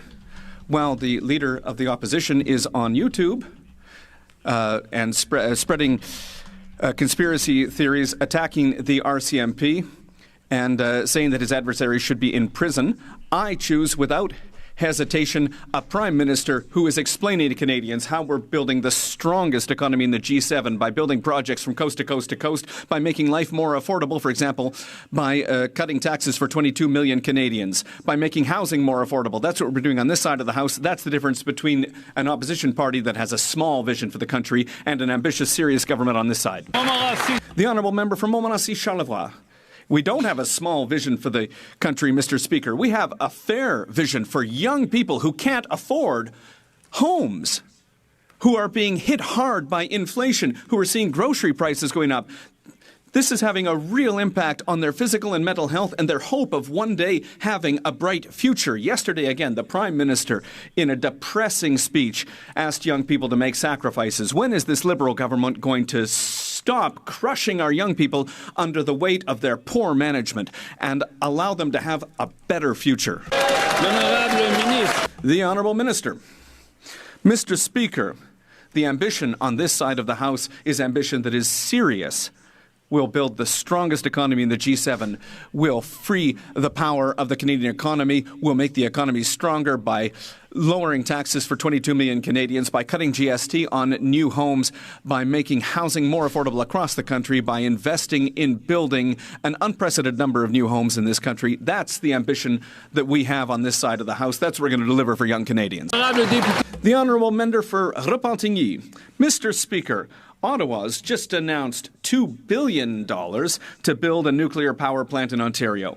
For years now, Quebec has been offering to sell true clean electricity to Ontario, but Ontario and Doug Ford have turned that down. And today, the federal government announced that it's going to make Quebecers pay for a nuclear power plant in Ontario that's going to allow it to compete with Quebec's truly clean energy. Quebecers are losers 3 times over here. We're losing when it comes to the environment, when it comes to trade, and now we're losing our tax dollars. Is the government going to back down? The Honourable Minister of the Environment and Climate Change. Mr. Speaker, I want to be very clear that we are building a country for the future, and that's with clean energy. And as a member from Ontario, I can say that nuclear energy has helped us get away from coal-fired power plants. That means we have cleaner air for our kids. It's very important that we continue to work to have clean electricity across the country. We already have the cleanest electricity, and we are going to continue to do the hard work to improve that. The Honourable Member for Repentigny. Mr. Speaker, the federal government isn't happy with just making us pay to allow Ontario to compete with Hydro-Quebec. It goes even further than that, because if Ontario develops nuclear power, that means there's going to be an increase in radioactive waste. And what do you think they're going to do with it? Well, they're probably going to be storing it at Chalk River, as they're doing right now. That's on the banks of the Ottawa River, which is the main source of drinking water for millions of Quebecers. The federal government is making us pay hundreds of millions of dollars to put our drinking water at risk. Does the government really think that we're going to accept that? The Honourable Minister. Mr. Speaker, we should be very proud in this country that we have clean electricity from coast to coast to coast. It's 84% clean energy, and we're continuing to work with the provinces across the country, and we are going to continue to do the work that needs to be done with hydroelectricity in Quebec, and we'll continue to work with Newfoundland on hydroelectricity as well. But nuclear is part of that. Wind power is part of that. We're going to continue to do that work. It's important for our future. The Honourable Member for North Island, Powell River. Mr. Speaker, the Prime Minister just told a room full of young Canadians that they're going to have to make sacrifices. Well, after 10 years of the Liberal government, they've already had to sacrifice the dream of owning a home. They've already had to sacrifice their modest expectations of living in a safe community. They've already had to sacrifice an economy where the cost of living is manageable and good-paying jobs are easy to find. So my question for the Prime Minister is, when he made these comments, what additional sacrifices for young Canadians did he have in mind? Secretary of State for Sport. The leader of the Conservatives doesn't seem to get is that Canadians use hope and hard work and sacrifice every single day to build up our country and our communities. But when the failed former MP from Carleton lost his seat, Mr. Speaker, he didn't have to make any sacrifices or be accountable. He didn't even learn a lesson clearly. But when his constituents fired him, he should have maybe paused and reflected a little bit. But since he didn't lose his home in taxpayer-funded non-market housing, I guess that's why he continued to deny it to millions of Canadians, Mr. Speaker. Maybe that failed and flailing Conservative leader should join some students in a class, because it seems like 20 years in this House, after 20 years in this House, he can learn a thing or two about hard work. Yeah. The Honourable Member for North Island, Powell River.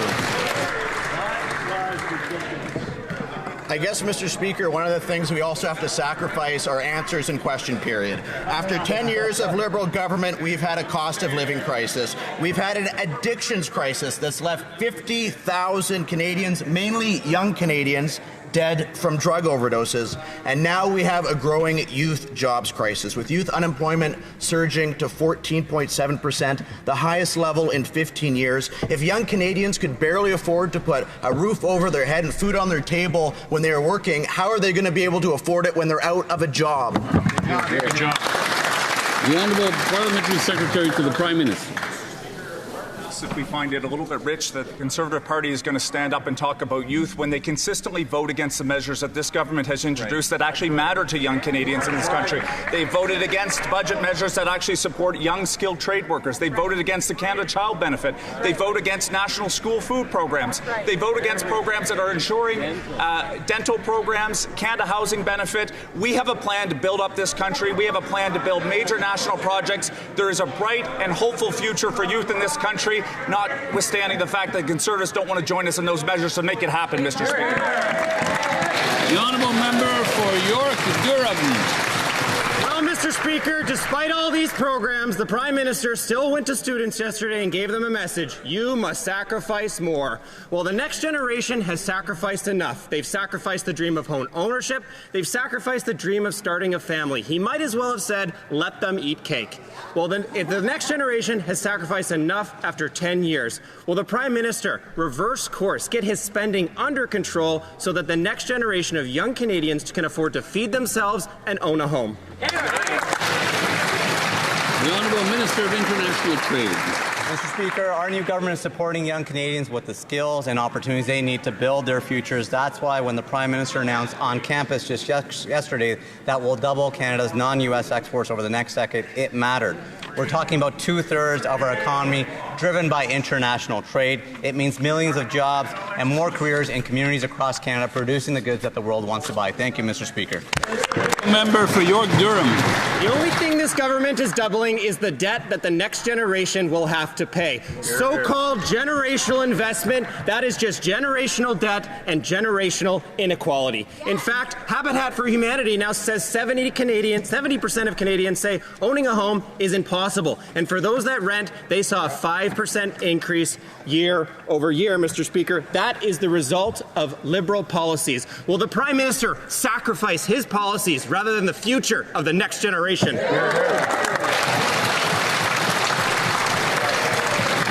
The Honourable Parliamentary Secretary. Speaker, when we talk about making generational investments in our upcoming budget, it's because we believe on this side of the House that youth and young people are the drivers of our future economic growth, and we have a responsible plan to ensure that they have the skills and opportunities to succeed. It builds on the work that we're doing to support apprenticeships and Red Seal trades, co-ops, and access to post-secondary education and training. But most importantly, we're creating thousands of new career-starting jobs, investing in major projects, and making it more affordable for young people to buy a home. Housing starts, construction, investment, and wages are up. This is part of our plan. We've got more to do. The Honourable Member for Kamloops, Thompson, Nicola. Mr. Speaker, the Public Safety Minister's job is to keep Canadians safe. Yet just today we learned that 32,000 foreign nationals have warrants pending their deportation. That means they are lost. They are wanted. 32,000 people, and the minister doesn't know where they are. We have him on secret recording saying his gun confiscation won't work. We have crime absolutely skyrocketing, and now he's lost 32,000 foreign nationals. So the question is this, Mr. Speaker, when will the Prime Minister fire this public safety minister for failing to keep Canadians safe? The Honourable Minister of Public Safety. Mr. Speaker, the safety and... Okay, I try not to swear too much on here, but like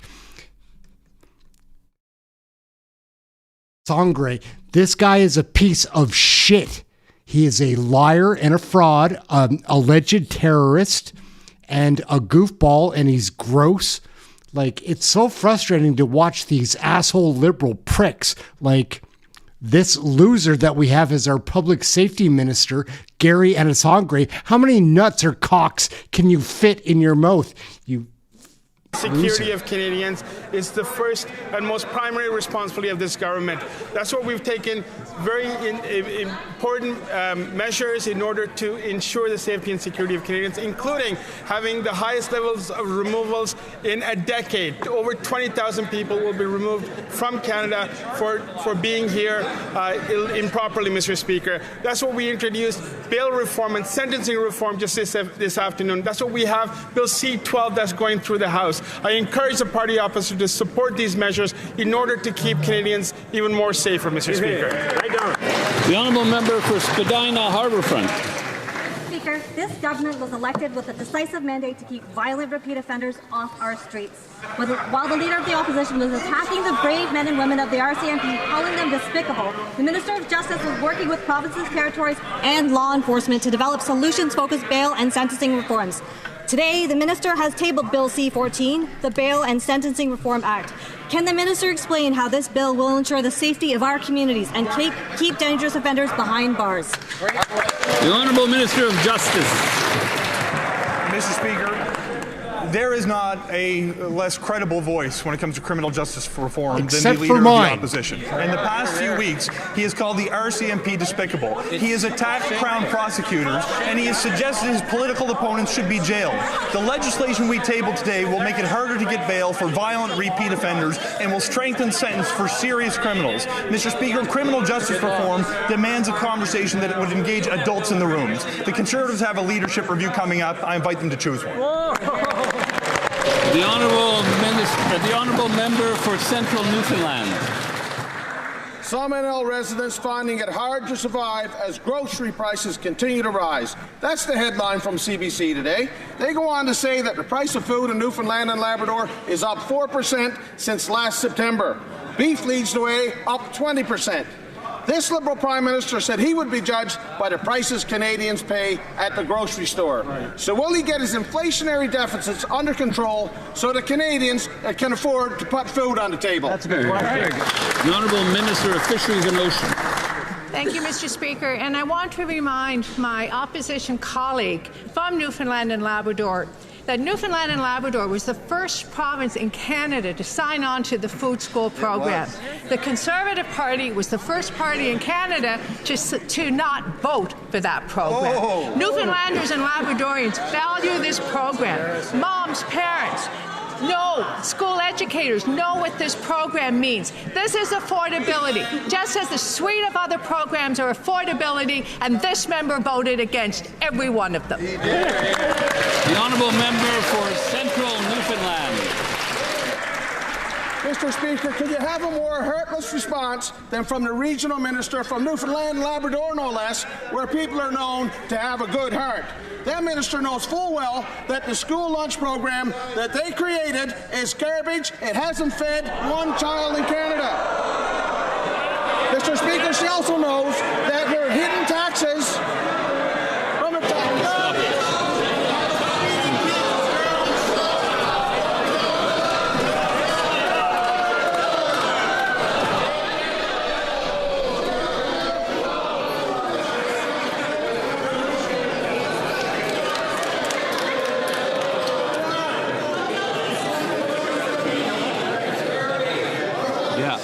To the member, continue, please. Mr. Speaker, could you have a more heartless response than from the regional minister from Newfoundland and Labrador, no less, where folks are known to have a good heart? That minister knows full well that that school lunch program that they created hasn't fed one Canadian child. And, Mr. Speaker...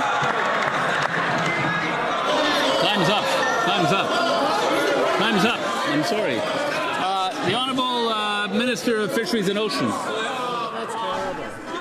Mr. Speaker, while the colleague from Newfoundland and Labrador in the opposition wants to talk down programs, humiliate Newfoundlanders and Labradorians and all Canadians, I will reassure Canadians the school food program is feeding children. It's saving families up to $800 a year. This is policies that work. I will always stand for Newfoundlanders and Labradorians and Canadians.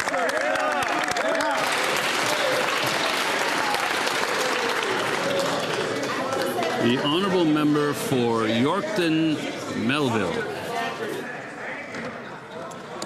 Parents are struggling to secure healthy food for their families because of this Liberal government's out-of-control spending, skyrocketing food inflation up again 4%.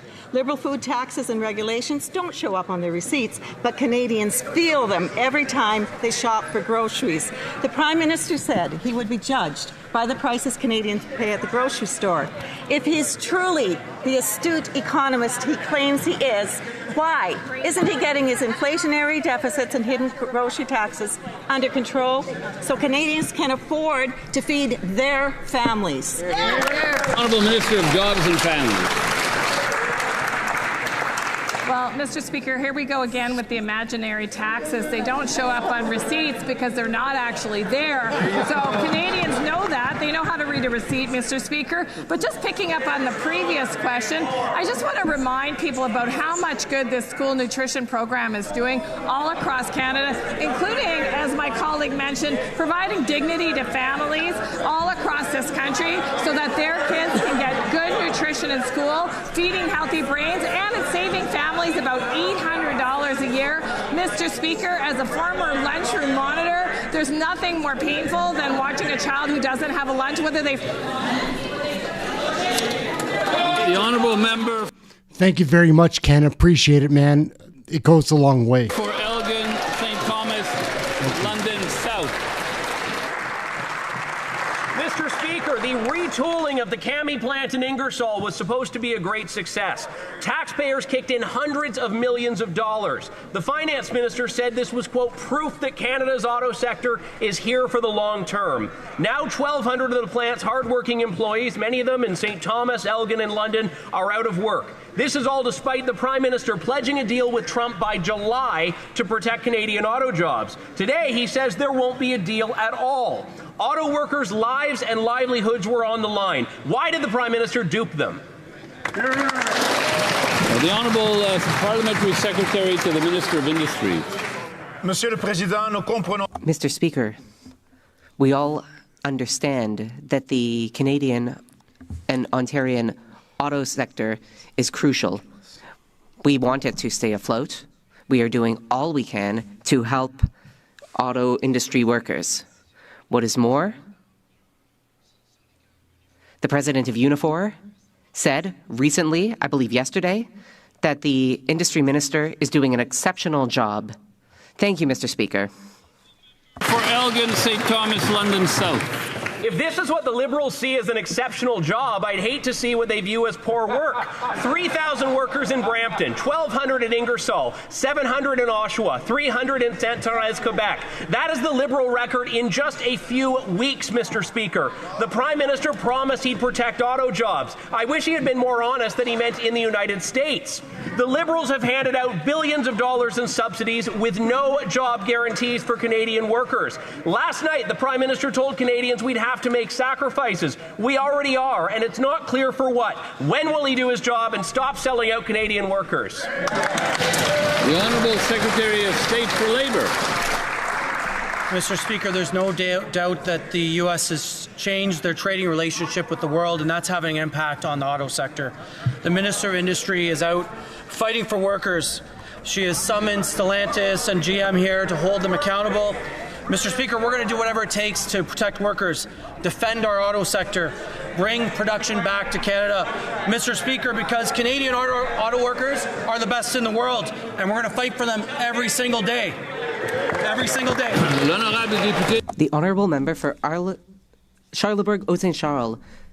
Mr. Speaker, the Prime Minister promised to negotiate a win to manage Donald Trump and to get a deal signed with the U.S. before July 21st, but he did the opposite. He failed auto industry workers in Canada and Quebec. PACCAR in Sainte-Thérèse has just laid off 300 employees. That brings it to a total of 725 employees since the beginning of the year when the PM started negotiating with Washington. Now the Prime Minister is telling young Canadians that they will need to make sacrifices. Should young Quebecers really have to make sacrifices to please Washington? The Honourable Parliamentary Secretary to the Minister of Industry. Mr. Speaker, my colleague has just mentioned the example of PACCAR. I would like to note that PACCAR's decision is incomprehensible. We do not understand why the U.S. administration is tariffing trucks, including PACCAR trucks. This just shows how unpredictable the U.S. administration is. We should keep a cool head here in Canada. We will negotiate a good deal. The Honourable Member for Charlebourg-Haut-Saint-Charles. Mr. Speaker, I remember back in the campaign when Liberal candidates were saying, elbows up to Donald Trump, we'll fix it. Don't worry. I manage the Bank of Canada and the Bank of England. I'll manage this. But what are we witnessing? Job losses in the auto sector. 3,000 from Stellantis, 725 Quebec auto workers. Now there's over 10,000 auto workers in Quebec, but they're all at risk because elbows up didn't fix the problem. When will the problem be fixed? The Honourable Minister for Canada-US Trade. Mr. Speaker, I am not surprised that my colleague remembers the last electoral campaign because during it, Canadians chose a government that was not only ready to defend Canadian industry, but also to negotiate with the U.S. government to score a deal that would benefit Canadian workers and businesses. Canadians chose in the election. They knew well that the Conservative Party would be entirely unable to stand up to the U.S. government and defend the interests of Canadian workers and businesses. We are ready for the challenge. Wellington, Halton Hills North. Mr. Speaker, last election, during the debate, the Prime Minister was asked to name the biggest threat to the security of Canada. He answered in one word: China. And now the Foreign Affairs Minister is talking about a strategic partnership with Beijing, including security. These two things seem contradictory. Can the Minister reconcile these two things, or is this another example of the Prime Minister saying one thing during the election and doing another after? The Honourable Minister of Foreign Affairs. Mr. Speaker, I appreciate the question of my honourable colleague.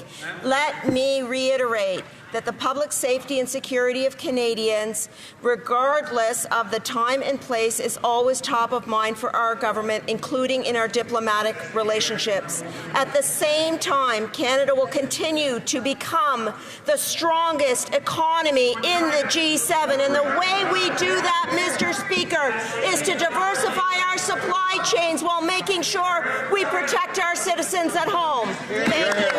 Honourable member for Wellington, Halton Hills North.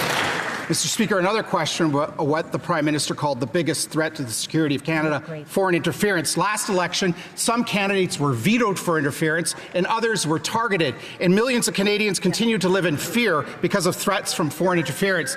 The Foreign Interference Transparency Registry was passed into law last year. The government said it would take 12 months to implement. 16 months have passed and still no registry. So when will it be up and running, and when will the commissioner be appointed? Right on. The Honourable Minister of Public Safety.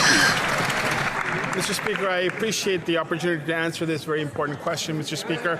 I look forward to bringing forth the name to the leaders of the opposition so that we can have consensus on the Commissioner, and I assure the member opposite that we'll have the Commission up and running by the end of the year. Good. The Honourable Member for Argenteuil-la-Petite-Nation. Mr. Speaker, promise made, promise kept. The Minister of Justice has just tabled Bill C-14, which will strengthen bail and sentencing provisions. This will make it so that no sex offender will be able to serve out their sentence at home. Developed in collaboration with provinces, territories, and law enforcement, Bill C-14 will center victims within the justice system.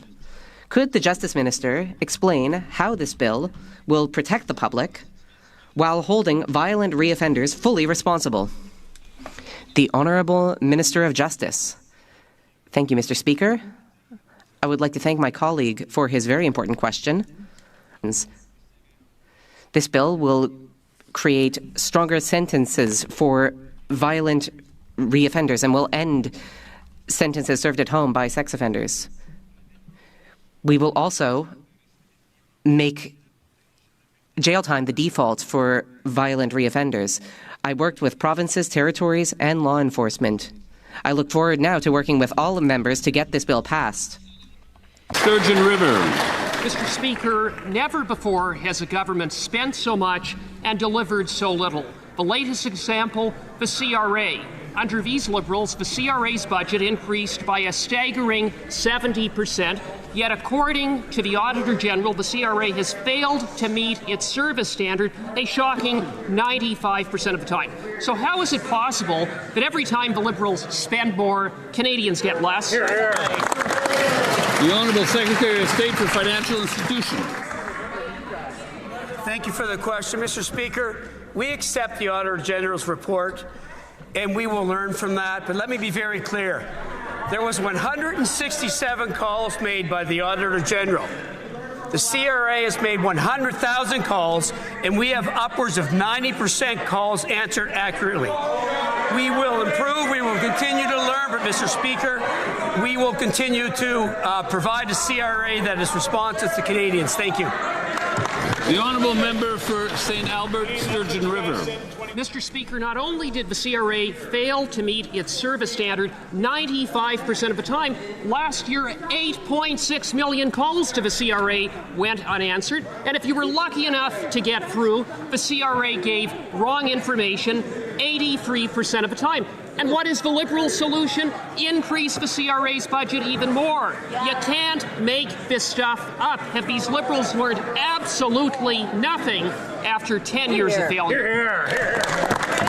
The Honourable Secretary of State. Mr. Speaker, I'm right here. Canadians deserve timely and accurate service from the CRA. There's no question about that. But, Mr. Speaker, we have good news. We have good news. Oh, good news. We've instituted a 100-day plan. Service levels and access are up. We're upwards of 83% of calls answered within 15 minutes. Mr. Speaker, we are laser focused on the CRA delivering good service for Canadians, and that is what we are going to do. Thank you. Member for Haliburton, Kawartha Lakes. Speaker, auditors report that over 130 valuable Indigenous artworks have vanished from a federal collection overseen by the Minister of Crown Indigenous Relations. Security was so weak, the theft went undetected, and the department has no plan to recover the missing art, yet they continue to buy new pieces. The entire collection is worth over $14 million and includes cultural treasures. How can the minister explain this blatant mismanagement, and why is the Liberal plan just to spend more money and ignore the crime? The Honourable Minister of... Thank you. Speaker, we are working with our partners to address the issue, and I'd be happy to work with my colleagues on the other side as well. Thank you. The Honourable Member for South Shore St. Margaret's. Thank you, Mr. Speaker. Mr. Speaker, fishing is the economic engine of my community in South Shore St. Margaret's, but many of the people in my riding are concerned about the conservation of lobster and the risks of the industry posed by illegal fishing. The fisheries officers on the front lines are doing everything they can, but it appears that illegal fishing persists. Can the minister please tell me what she's been doing to combat illegal fishing, and has her plan been working? Honourable Minister of Fisheries and Oceans. Mr. Speaker, illegal fishing is unlawful. It threatens conservation, impacts the livelihood of people in coastal communities. And that's why we've strengthened enforcement, added more patrols on the water and at wharfs, and we're working with enforcement partners. This summer in southwest Nova Scotia, fisheries officers seized vessels and traps. They returned thousands of lobsters to the ocean, stopped black market sales, including 200 crates of lobster seized last week. Our plan is delivering results, and I will do everything I can to keep fisheries safe and regulated. The Honourable Member for Lévis-Lotbinière. Mr. Speaker, inflation was 3.3% in Quebec in September. Why?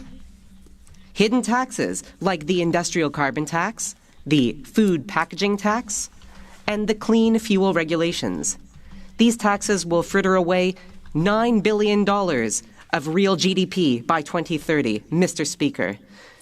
Will the former governor of the Bank of Canada now preside over the bankruptcy of Canada?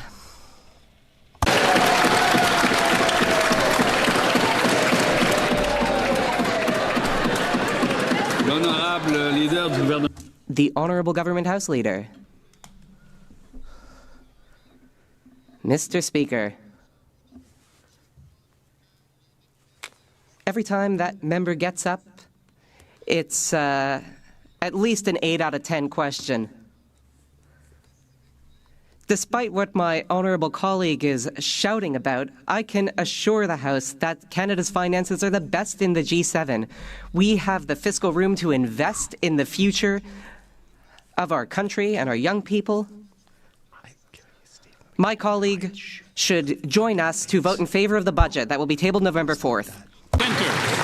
Mr. Speaker, not only is the Prime Minister planning to cut women and gender equality by as much as 81%, the Canadian Centre for Policy Alternatives just revealed that 59% of planned jobs cuts to the public service will impact women. Mr. Speaker, If the Prime Minister wants to regain the trust of women after forcing flight attendants back to unpaid work at Air Canada, why doesn't he stop these devastating job cuts? Secrétaire parlementaire des femmes et... The Honourable Parliamentary Secretary for the Minister of Women and Gender Equality.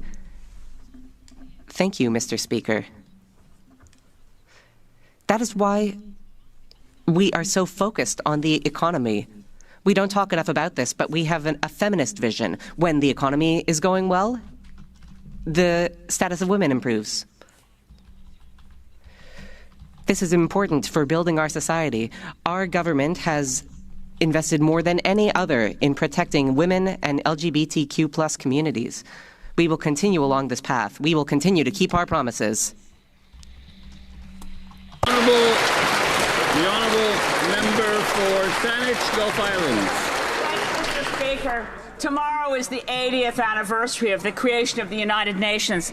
Canada has an enviable reputation, but it's from long ago, when we were leaders in fighting for human rights, leaders in peacekeeping. I'd like to ask the Honourable Minister for Foreign Affairs, if Canada is rethinking our current position, will we continue to ignore the work of the Treaty for the Prohibition of Nuclear Weapons, or will we again make efforts to be a country known for peacekeeping and ending the...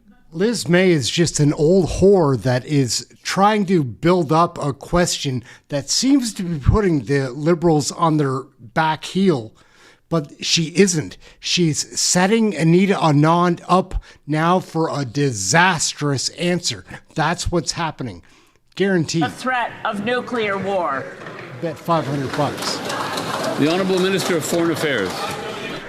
Mr. Speaker, Canada believes in a world free of nuclear weapons, and the current arsenals around the world remain far too large.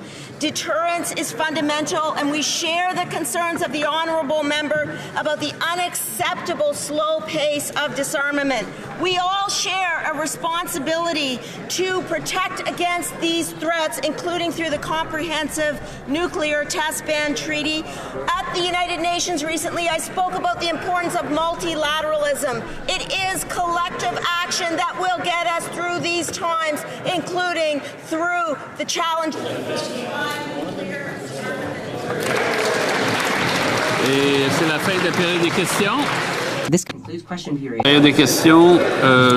I guess that's going to wrap it about up. Aaron, my name's Aaron. This is Canadian Looney. I've been doing this channel about 2 years. I've got my man Kirk and others that have helped me along the way very many times, especially the viewers and regular subscribers. Thank you, Kirk. But man, there is something going down in our country that I still don't know. Like, I'm preaching to the choir here. Most people that watch my stuff have caught on by now. But Mark Carney is the enemy of your children, your past, your future. He is a disaster. I can't believe that he doesn't get Charlie Kirk, like, in the next few months. Like, Mark Carney is a prick. The WEF is they're working with other people. They are funded by the global corporations, and they don't mean anything good for your family's future, like the way things have been. They're going to screw everything up. They're going to destroy our country, which they've done a great job of doing over the last 10 years, but wait and see what Carney has lined up. Again, I can't believe that this guy walks out around in Canada and doesn't think that somebody's going to hurt him very bad, like kill him, because Mark Carney is pure trash. And he's a liar and a fake and a phony. And he has all of these liberal ministers and MPs that back him up. The NDP, the Bloc Québécois, they're all sinister. I even question the Conservative Party because I look at the Great Gazoo and all these other DEI hires that they have sitting in seats that should be represented by Canadians, for Canadians. It's a mess. I can't believe that this is happening. Believe me, these aren't the liberals of old. Like, the liberals of old were kind of fighting back against the things that they're pushing now. Like the carbon tax and green agenda, climate change, environmental problems. That is all bullshit. The world is healthier now than it was 30 years ago, like by large margins, and we have more people here. But what they mean to do is the Great Reset. Read the book. Like, it's just such a disaster and so frustrating to watch because they have so much money that they pay nobodies and buy bots and shit and do all that AI bullshit and pollute the minds of Canadians with lies. Like, and if you don't actually watch the politics, and that's what we just did, we watched the politics, you don't know, because like all of the media is corrupt. Like even the media that's on the side of change is only pushing that side. Journalism doesn't exist anymore. Like everybody is only pushing for their side. And that is what these globalists want. They want everybody to be divided. They want Albertans to think they can separate. They want Quebec being the assholes that they are.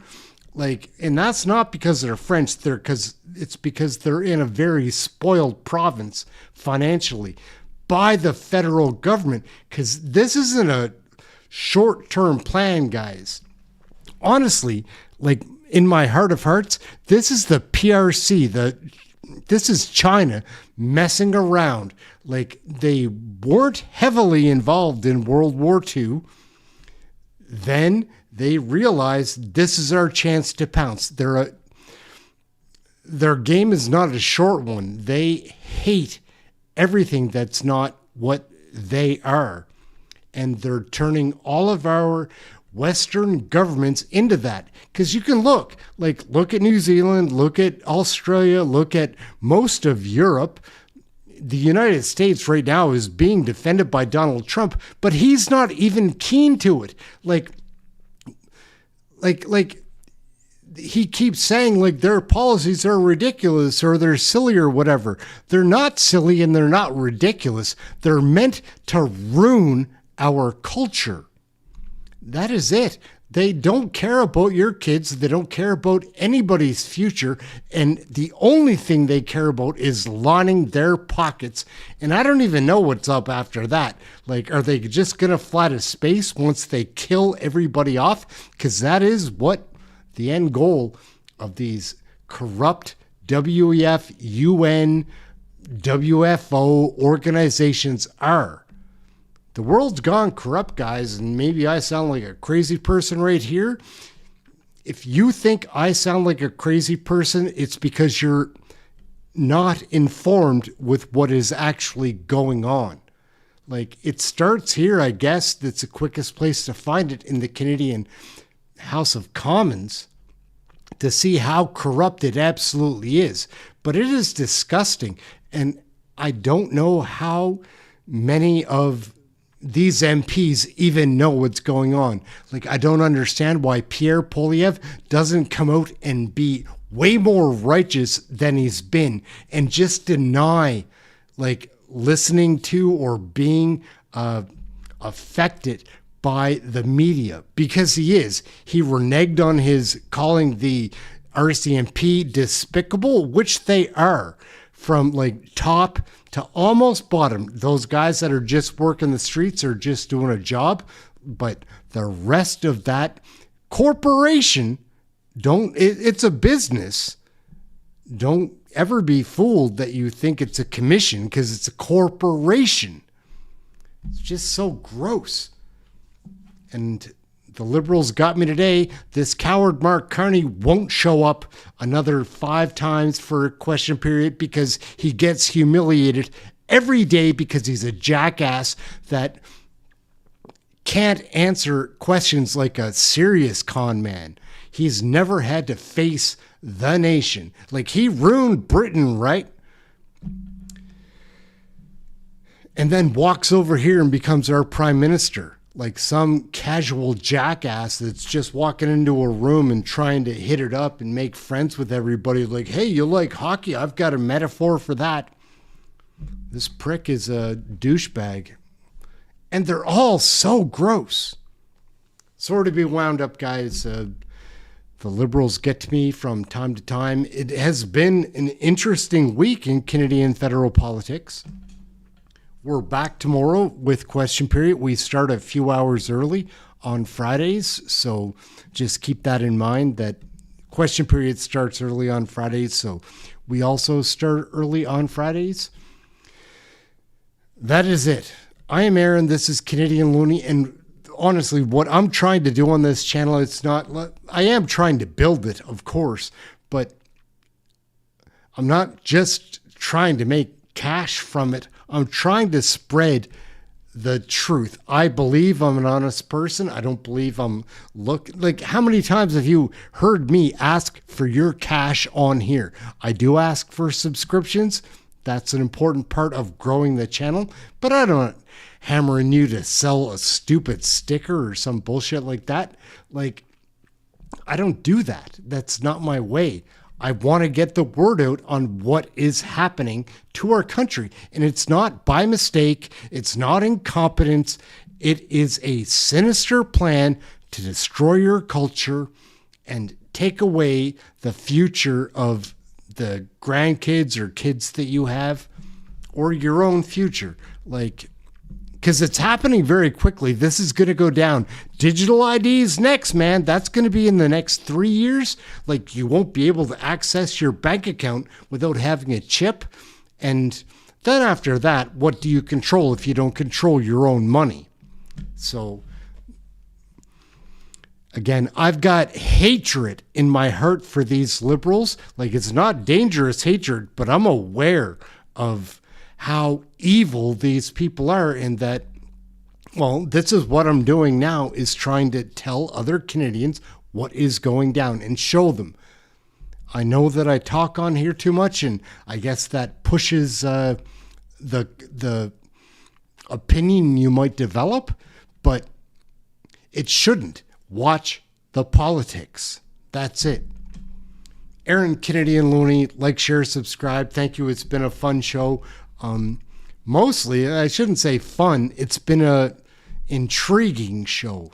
We'll say that. Anyhow, we're heading out. Very soon we're heading out. You should do exercises. That's important to our good health. And friends, tomorrow we are going to be visiting with a fisherman who will tell us about his very enjoyable hobby. Now, I would like to see you all through our magic mirror. Romper, bumper, stomper, boo, tell me, do. Magic mirror, please tell me today, did all of my friends have fun at play? I see all of my friends in Alberta. It's nice to see you. And I see Dan and Vivian. I see Marlon and Mona. I see Catherine and Harley. I see Anne and Elizabeth and Jane. I see Bert and Nicole, and I see you too. I hope to see you tomorrow, right here in Romper Room. Ding dong, knock knock, hey daddy do. Bing bong, tick tock, bebop boom. Kick off your weekend with exciting CFL action when the Edmonton Eskimos tackle the BC Lions in Vancouver. Tomorrow night at 10:30 on CFTO TV. Ding dong, knock knock, hey daddy do. Tip tap, pitter pat, granny cat too. Rooty toot, kimble, loopy loo. Bobbity stompity, romper room. Romper room and friends. All right, gang, we'll catch you tomorrow. We're a couple hours early on Friday, so keep that in mind. Hopefully, we'll see everybody back here, same time, same place, except a couple hours early. Aaron, Canadian Looney, like, share, subscribe. Thank you, Kirk. Thank you for everybody that was watching. Appreciate everyone tuning in. We'll catch you in the next one.